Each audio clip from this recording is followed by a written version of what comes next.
Introdução e classificação dos robôs manipuladores.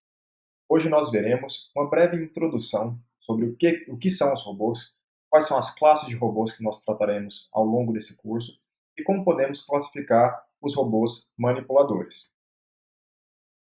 Na definição não formal de um robô, nós temos mecanismos, máquinas que possuem sensores para perceber o meio à sua volta, e também possuem atuadores para interagir fisicamente com o mundo e são capazes de se mover. Nós temos desde os robôs mais clássicos, como esses aqui, que são os robôs industriais manipuladores. Usualmente nós chamamos de cadeia cinemática, que nós vamos detalhar um pouco melhor a seguir. Mas essencialmente nós temos então várias partes interconectadas pelas juntas do robô, onde usualmente nós temos motores associados.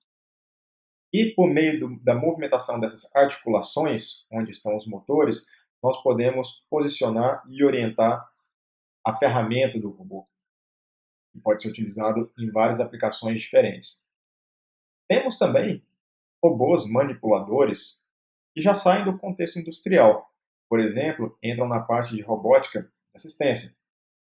Temos ainda robôs móveis, que não necessariamente possuem capacidade de manipulação, mas uma vez que não tem a base restrita, esse tipo de robô pode navegar, por exemplo, pelo ambiente. Quando juntamos manipuladores com bases móveis, nós temos os chamados manipuladores móveis, que possuem essa capacidade de navegação, mas também capacidade de manipulação. Porém, pelo fato de terem uma base móvel baseada usualmente em rodas, existe uma certa limitação na locomoção. E é por isso que alguns robôs mais complexos possuem pernas, como os robôs humanoides, que também possuem capacidade de locomoção no ambiente e, portanto, possuem capacidade de navegação, mas também possuem capacidades de manipulação. Mas robôs como esses sobem facilmente escadas e outros tipos de estruturas. E temos ainda os robôs aéreos, que têm capacidade de voar. Usualmente nós os chamamos atualmente de drones. Notem que essa definição é uma definição não formal, porque não existe definição fechada para todo tipo de robô. Existem algumas definições na literatura para robôs manipuladores industriais. Mas, basicamente, a partir do momento que colocamos definições, que colocamos estruturas cada vez mais complexas, as definições começam a ficar muito vagas e não ajudam muito na compreensão daquele tipo de máquina, daquele tipo de mecanismo. Então, para todos os efeitos aqui, nós temos definições que são essenciais para que nós chamemos algo de robô, mas não necessariamente suficientes. Portanto, vocês podem tentar achar vários exemplos de máquinas que possuem sensores para perceber o meio à sua volta, que interagem de alguma maneira fisicamente com o mundo e têm uma capacidade de locomoção, mas que usualmente a gente não chama de robô, exatamente. Então, para delimitar um pouco o escopo do nosso curso, nós veremos basicamente robôs como esses aqui, que eu mostrei para vocês, mas, acima de tudo, nos focaremos nessa categoria aqui de robôs. Robôs que têm capacidade de manipulação. Vamos ver algumas coisas, o que nós vamos ver vai nos dar base para aprender sobre robôs móveis também. Boa parte da teoria se aplica a robôs móveis, mas a gente não está nesse curso muito interessado, por exemplo, na parte de planejamento de rotas e navegação, que são duas partes muito interessantes, porém fora do escopo dessa disciplina. Portanto, dado esse contexto, nós usaremos como objeto de estudo no curso os robôs industriais que possuem estrutura rígida e base fixa. Na verdade, a gente tem que se concentrar mais nessas duas condições aqui, estrutura rígida e base fixa, muito mais do que na questão de robôs industriais. Robôs industriais, tipicamente, possuem esse tipo de estrutura, mas a ideia é que nós usemos essa estrutura rígida e base fixa porque isso nos permite adotar várias abstrações que nos ajudam muito do ponto de vista de representações matemáticas, de como tratar a parte de modelagem, de controle. Então essas são as duas coisas mais importantes. E os robôs industriais, que essencialmente 99,9% ainda possuem estrutura rígida e base fixa, surgiram da fusão de duas tecnologias precursoras. A primeira delas sendo os dispositivos mestre e escravo, que eram utilizados como uma espécie de teleoperação para manipulação de material radioativo na Segunda Guerra Mundial. A diferença é que esses dispositivos mestre e escravo usualmente eram dispositivos mecânicos. As componentes elétricas dele ou eletrônicas eram muito primitivas quando existiam. Tá?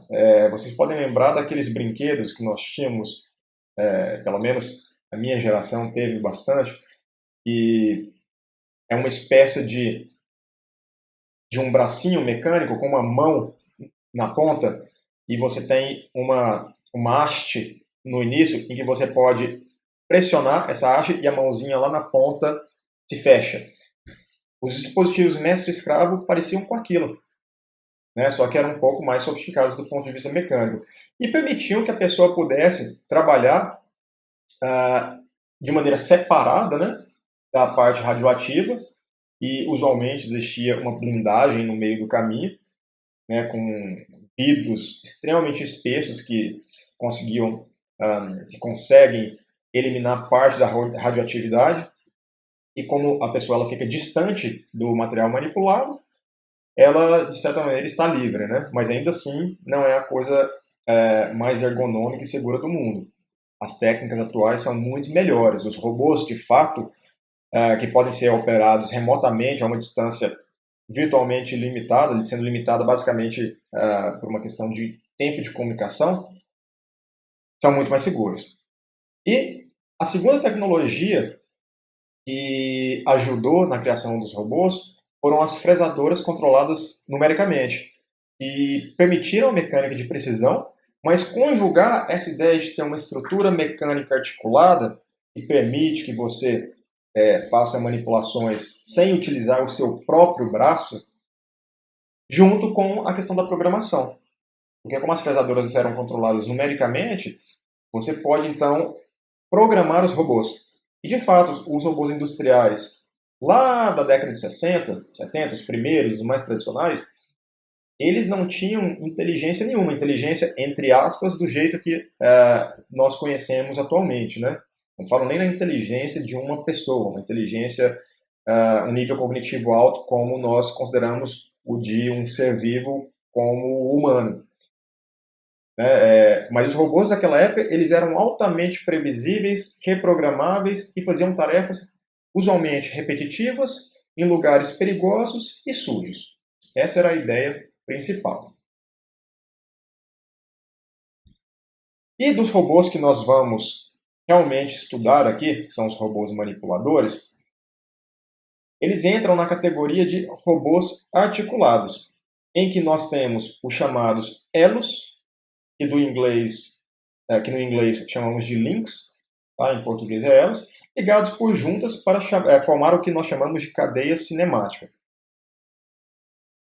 Cada junta, essencialmente, representa a conexão entre dois elos. Então, nesse robô que nós temos aqui, nós temos essas juntas representadas por esses anéis aqui de cor cinza. Tá? Então, nós temos 1, 2, 3, 4, 5, 6 juntas. Um jeito que, mecanicamente, é bastante conveniente de se utilizar aqui nessas juntas, em termos de atuação, é colocar um motor por junta. E se você coloca um motor colinear, o eixo de rotação do motor colinear com o eixo de movimento da junta, é extremamente conveniente, porque o movimento de rotação do motor se reflete no movimento direto da junta, mas nem sempre é assim. A gente vai ver que mecanicamente, às vezes a gente pode ter reduções, de tal maneira que a rotação do motor não corresponde exatamente à rotação daquela junta, na mesma taxa. Nós podemos ter motores que são deslocados, o eixo do motor é deslocado das juntas e, portanto, o lugar onde a junta gira, o eixo de rotação da junta não é exatamente o eixo de rotação do motor, então você precisa ter um mecanismo de transmissão do movimento. Temos ainda outras juntas que nós vamos falar mais para frente, que são as juntas prismáticas, que causam movimento de translação. Então, para quem conhece um pouco de mecânica, aí, uma junta que parece com um pistão, né? acaba tendo um movimento linear. Essas juntas aqui, desse robô em particular, elas só fazem movimento de rotação. Mas o que é mais importante é, duas juntas são ligadas por meio de elos. E, no caso desse robô aqui, nós temos uma estrutura serial, no qual nós temos um elo, seguido de uma junta, seguido de um elo, de uma junta, um elo, junta, elo, junta, elo, junta, e por aí vai. Então, repetindo, aqui nós temos 1, 2, 3, 4, 5, 6 juntas, e nós temos esses elos aqui. O primeiro elo conta, que é a base fixa, a gente conta como um elo, então tem um elo, 2 elos, 3 elos, 4 elos, 5, 6 elos. Essa última estrutura aqui, nós damos um nome especial, como vocês viram aqui, é o que chamamos de efetuador. Efetuador porque é a parte do robô que efetivamente vai interagir com o seu espaço de trabalho. Usualmente, nós pegamos esse efetuador e trocamos por várias ferramentas diferentes que podem ser utilizadas em diferentes aplicações. Nesse caso aqui, vocês estão vendo uma espécie de mão antropomórfica. Então, essa mão aqui tem 3 dedos, aqui dá para ver só 2 dedos, basicamente esses 2 aqui, e ainda tem um outro polegar. Existem mãos que são ainda mais parecidas com uma mão antropomórfica, que possuem 5 dedos, mas o efetuador pode ser uma outra coisa que não tem nada a ver com mão ou com garra. Ele pode ser, por exemplo, uma tocha, ele pode ser uma ponta laser para fazer corte de chapas, pode ser qualquer coisa que está relacionada com a aplicação. Pode ser, por exemplo, um aspersor de tinta para a indústria automobilística, para pintar carros, por exemplo. Então, lembrando, aqui não tem muito segredo, cada articulação forma uma junta desse robô aqui. Usualmente, nós temos uma atuação por junta, ou seja, existe um mecanismo que faz com que aquela junta se mova, um mecanismo ativo. Se não houver esse mecanismo ativo, aquela junta é uma junta passiva, a gente chama de junta passiva. Quando falamos de elo, temos sempre que considerar o elo fixo, que é o elo da base, e nós desconsideramos na contagem este último elo aqui, que nós damos um nome especial. O nome é efetuador, no caso, como nós já falamos aqui. E cada junta pode ser representada de acordo com o seu tipo, né, se ela é de revolução ou de rotação, e a junta prismática ou linear. Juntas de rotação, como o próprio nome diz, fazem um movimento de rotação em torno de um eixo qualquer. Uma junta prismática, vocês podem lembrar de junta linear, faz um movimento linear. Tá? Usualmente a gente usa muito pouco junta linear. Em geral, o nome é junta prismática mesmo. Tá? Junta prismática e junta rotativa ou de revolução. Em português é mais comum falar junta rotativa, mas revolução é um nome igualmente aceitável. Se representamos essa junta em 2 dimensões, nós usamos este desenho aqui para juntas de rotação, juntas rotativas, e este desenho para juntas prismáticas. Em 3D, nós modificamos um pouquinho o desenho. Nós temos isso daqui para junta rotativa e isso daqui para junta prismática. Nós utilizamos esses símbolos para representar diagramas bem interessantes de robôs. Então, por exemplo, eu vou fazer muitas vezes ao longo da disciplina, vou desenhar aqui para vocês, muitas vezes robôs em 2 dimensões, porque é muito mais fácil de desenhar.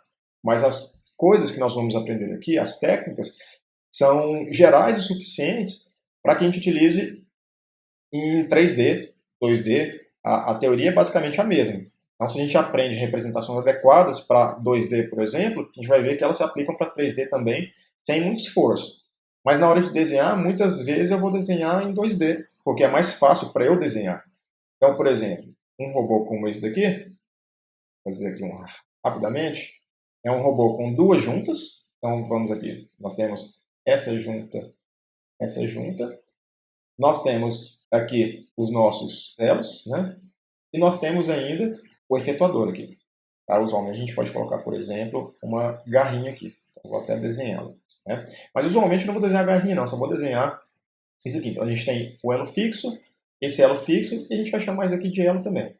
Tá? Porque usualmente, se eu não coloquei efetuador, eu estou interessado nesses dois elos, no movimento desses dois elos aqui, essencialmente. Este primeiro e este segundo aqui.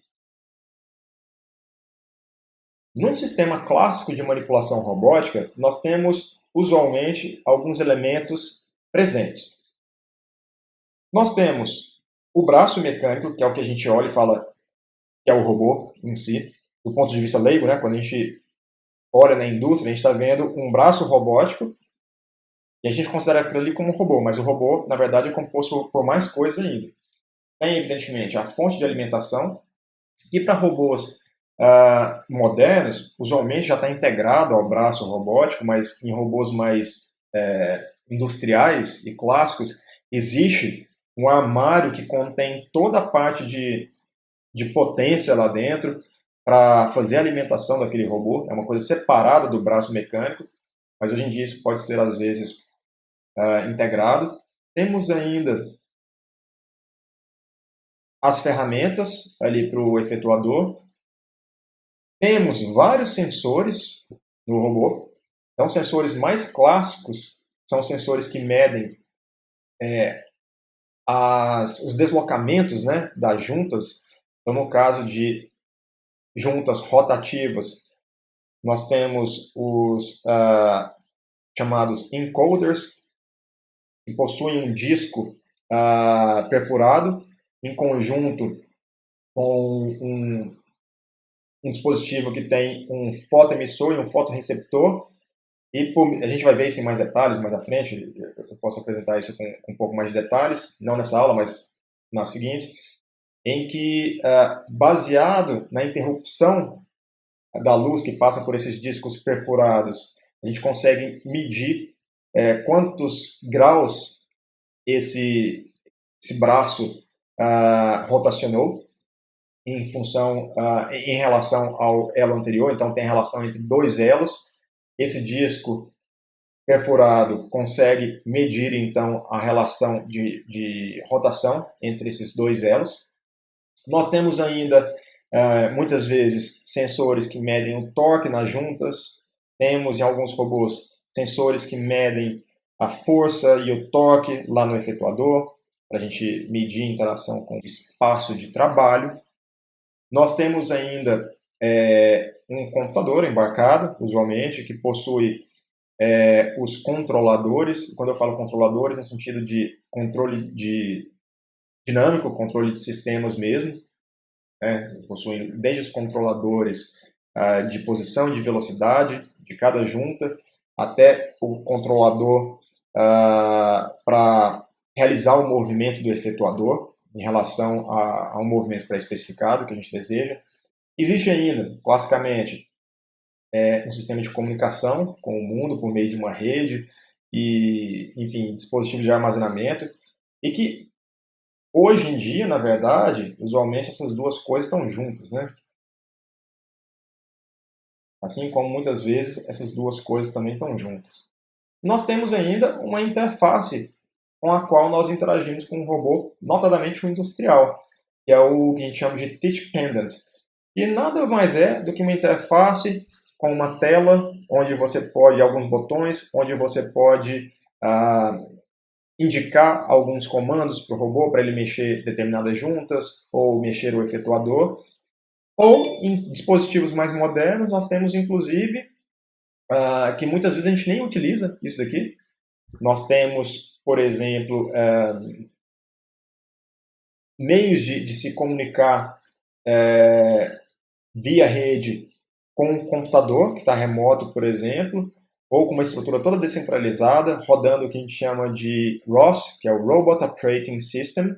É um metasistema operacional de robótica, onde você implementa os seus algoritmos de forma a deixar o seu robô mais autônomo possível, e aí você deixa de ter necessidade de ter essas interfaces, né? Onde você entra lá com comandos mais baixo nível, ou aquela programação clássica de robôs industriais. né? Então, mas isso a gente vai ver ao longo do tempo, e existem outras disciplinas, inclusive, muito interessantes, onde se vê o ROS, ou ROS, né, que vem do Sistema Operacional de Robótica, Robot Operating System, ministrado inclusive pelo professor Gustavo, que é Laboratório de Robótica Móvel.